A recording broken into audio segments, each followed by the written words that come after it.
کچھ عرصہ پہلے تک یہ جھیل پرسکون تھی، لوگ یہاں کشتی رانی کے لیے آتے، نظاروں سے لطف اندوز ہوتے، مگر پھر جھیل کے گرد بھوتوں کی کہانیاں پھیلنے لگی۔ رات کو کسی کے چیخنے کی آواز آتی،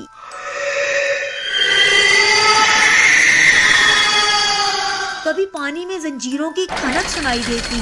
لوگوں نے آنا جانا کم کر دیا، لیکن شہزادی گل رانا کو ان قصوں پر یقین نہ تھا۔ وہ اپنی زندگی کے سب سے اہم مقصد کی تکمیل کے لیے یہاں آئی تھی۔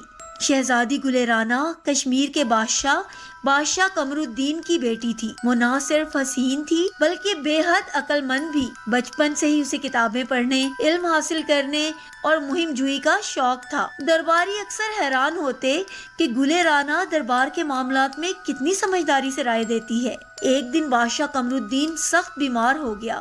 حکیموں نے بتایا کہ بادشاہ پر آگن راکھ کا سایہ ہے۔ اس کے علاج کے لیے ایک خاص جڑی بوٹی نیلا پات چاہیے، جو صرف چنار جھیل کے بیچ ایک چھوٹے جزیرے پر اگتی تھی۔ مگر وہاں جانا موت کو دعوت دینا تھا، کیونکہ بھوتوں کے سردار آگن راکھ نے وہاں قبضہ کر رکھا تھا۔